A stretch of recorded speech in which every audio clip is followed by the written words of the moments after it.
Morning students. So today we are again going to study grammar, okay, and this is chapter 7 of your grammar book. So we are going to know about the tenses and their uses. तो हमने already tenses जो हैं वो पढ़ रखे in previous classes. Okay, we know that कि there are mainly three tenses like present, past and future, right, and they are subdivided into other four जिन्हें हम simple, continuous, perfect and perfect continuous कहते हैं. Okay, so see that the concept of time इससे divide किया गया है. जो हमने मेनली आपको टेंस बताए हैं, present, past and future. So you can see that कि first one is the present. Okay,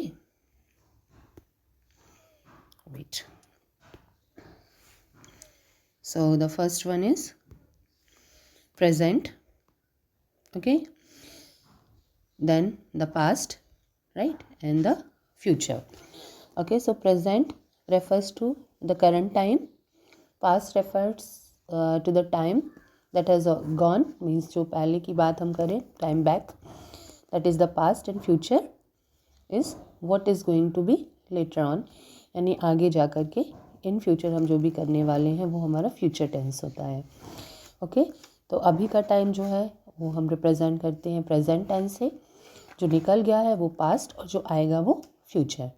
okay, और इसी के अकॉर्डिंग जो है हमारे बहुत सारे सेंटेंस फॉर्म होते हैं. सो दैट्स वाई टेंसेस जो होते हैं they are quite important in sentence formation. Okay, because वहाँ पर हमें time of the event of और एक्शन हमें पता चलता है. ठीक है, और उनको हमने again divided into other four like simple, continuous, perfect and perfect continuous. Okay, so see, first one that the book this talks of, that is the present tense, right? So present में यहाँ पर first of all we are to know about the simple present. Okay, so simple present में simply action को mention किया जाता है और उसके completeness की बात नहीं करते हैं. and just got it in your mind that जब भी हम रूटीन कस्टम्स की बात करते हैं, हैबिट्स की बात करते हैं, देन हम सिंपल प्रेजेंट टेंस की यूज़ करते हैं. Okay, moreover we have to remember that कि अगर हमारे पास में he, she, it, okay, he, she, it और थर्ड पर्सन है, देन हम सिंपल प्रेजेंट में वर्ब का जो फर्स्ट फॉर्म यूज़ करते हैं उसके साथ में हमें क्या करना होगा, एस या ई एस यूज़ करना होता है, right. Otherwise I, we and plurals होने पर हम सिर्फ वर्ब का फर्स्ट फॉर्म यूज़ करते हैं. ओके, सो इसे आपको ध्यान में रखना होगा. Next is present continuous tense. So present continuous shows that work is going on. Okay, तो इसीलिए इसे हम कंटिन्यूस कहते हैं, जारी है. ओके, और यहाँ पर आपका जो मेन वर्ब होता है that is used in ING form, right. और आपके हेल्पिंग वर्ब होते हैं इज़, सॉरी, ओके, सो आपके जो हेल्पिंग वर्ब होते हैं वो क्या होते हैं, इज़, एम और आर. ओके, हियर आई जो होता है उसके साथ एम का यूज़ करते हैं for singular is, and are is used with plurals. और वर्ब जो होता है वो आईएनजी फॉर्म में होता है बिकॉज कंटिन्यूस इज, चाहे वो प्रेजेंट हो, पास्ट हो या फ्यूचर, वहाँ पर मेन वर्ब आपका आईएनजी फॉर्म में ही यूज़ होगा. Okay, next is present perfect tense. So here perfect means the action has been completed, यानी काम जो है वो कंप्लीट हो गया है. सो कंप्लीटनेस अगर हमें शो करनी है देन हम परफेक्ट टेंस का यूज़ करते हैं. तो अगर हम प्रेजेंट की बात करें so we'll use present perfect tense. Okay, so यहाँ पे हेल्पिंग वर्ब होते हैं has and have, right, and always we use verb in third form. हमारा जो मेन फॉर्म वर्ब होता है उसे हम थर्ड फॉर्म में यूज़ करते हैं. Next is the present perfect tense, sorry, present perfect continuous tense. So present perfect continuous refers to an action जो कि ऑलरेडी चल रहा है, still it is incomplete, right. Start हो चुका है, अभी वो कंटिन्यू हो रहा है लेकिन अभी कंप्लीट नहीं हुआ है. ओके, सो दैट कंडीशन जहाँ पे काम आपका शुरू हो चुका है पर अभी ख़त्म नहीं हुआ है, means it is at the continuity. So हम वहाँ पर परफेक्ट कंटिन्यूस टेंस का यूज़ करते हैं. So here helping verb like has and have हमें यूज़ करना होगा. अनदर हेल्पिंग वर्ब बीन हम यूज़ करते हैं. देन क्योंकि कंटिन्यूस है that's why the main verb is in ing form. Okay, so आपको जो भी टेंसेज होते हैं वहाँ पे आपको helping verb and the conditions अपने माइंड में रखनी होती हैं so that you should not be confuse, ताकि आप कंफ्यूज ना हो और आपके टेंसेस का फॉर्मेशन जो है वो मिस्टेक ना हो. Okay, next is past tense. तो पास्ट में भी 4 ही हमारे पास में, simple, continuous and perfect, then perfect continuous. Okay, so in simple past tense action जो होता है वो सिंपली मेंशन होता है और हम कह सकते हैं कि पास्ट की हैबिट्स, कस्टम, रूटीन या हमने कोई काम जो है जनरली किया हो पास्ट में हम यहाँ पर बता सकते हैं. And second form of the verb is used here. Okay, so you can see I ate, right. यहाँ पे एग्जाम्पल क्या हुआ है, दिया हुआ है आई एट. एट जो होता है वो ईट का सेकेंड फॉर्म होता है. कंटिन्यूस, सो यहाँ वर्ब आपका ing होगा and the helping verbs are was and were. So was for singular and were for plural आप यूज़ करेंगे. past perfect tense, तो perfect में हमारा verb जो होता है वो थर्ड फॉर्म में होता है, राइट. और helping verb जो होगा यहाँ पर होगा had. perfect continuous had will be the helping verb, right. and then been you should use, then verb in ing form. okay, and condition क्या होगी, अगर पास्ट में कोई काम कर रहे थे हम, किसी एक कंडीशन से या टाइम से हमें पता चल रहा है, then we will use past continuous tense. Perfect tense हम तब यूज़ करेंगे पास्ट में जब हमें पता हो कि एट गिवन कंडीशन और given time the work has been completed, right.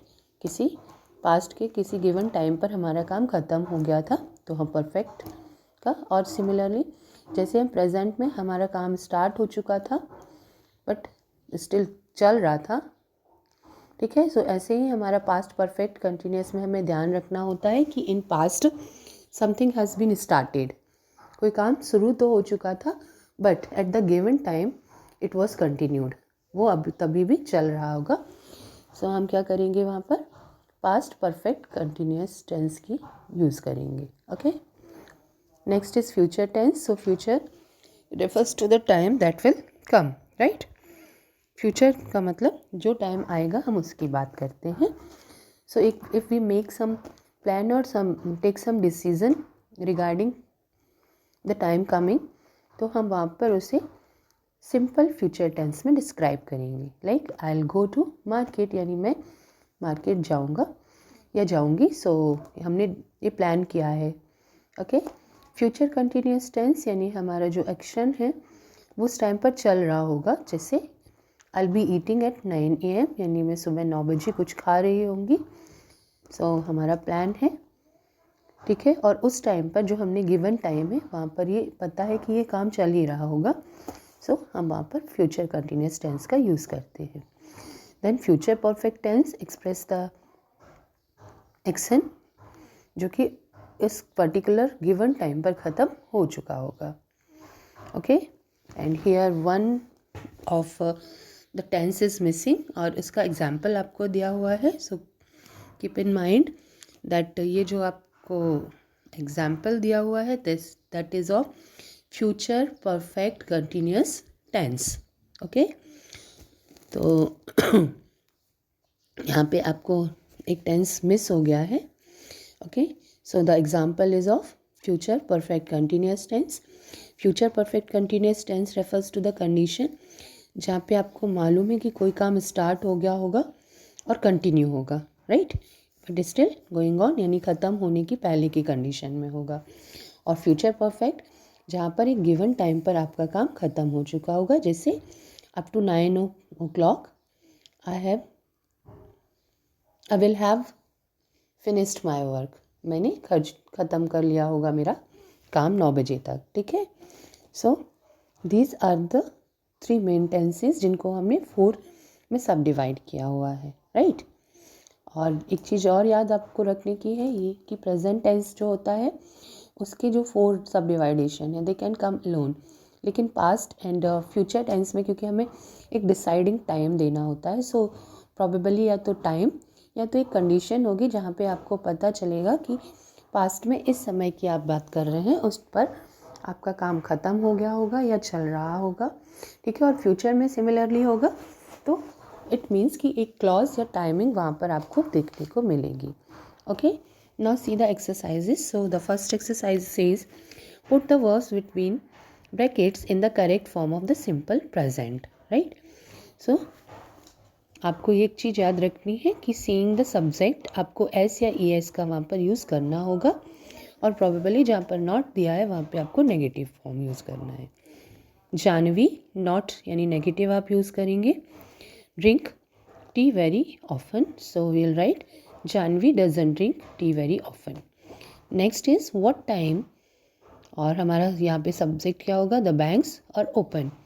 तो क्योंकि क्वेश्चन है, so we'll put helping verb do. What time do the banks open in India? Okay, now see the next page. Where does John come from? It takes me an hour to get to work. Next, she does not wake up early on Sunday. Okay, next यहाँ पर आपको negative fill करनी है बीच में, या फिर आप positive form भी फिल कर सकते हैं सीइंग द सेंटेंस। एंड यहाँ पर मैंने एक ऑप्शन आपका चेंज किया है, यहाँ पे टर्न था, I have made it to be move, right. So the first one is the earth moves around the sun. Okay, हम अगर कहते हैं the earth turns around the sun, तो it looks a little inappropriate, so turn को आप move कर लेंगे। Then sun rises in the east, vegetarians don't eat meat, a liar is someone who doesn't tell the truth, okay, and a novelist writes novels. Okay, now see present continuous यहाँ पे, तो present continuous में आपको क्या याद रखना है, is am are आप यूज करेंगे plus verb in ing form, right, it has been done for you. and in the next also वहाँ पे आपको decide करना है whether you are to use simple present and or present continuous, so it has also been done for you. And exercise E is your homework, right. So यहाँ पे आपको present perfect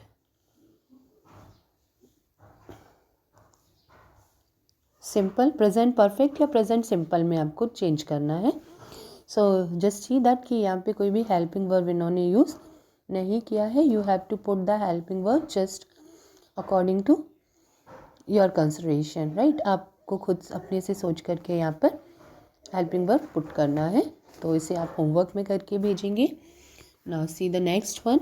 so exercise F, यहाँ पर present perfect simple या past simple जो है वो use करना था आपको, ठीक है। So I have done this for you and the next G is again for your homework. And H में कुछ मैंने किए हुए हैं, कुछ आपको अपने से करने हैं।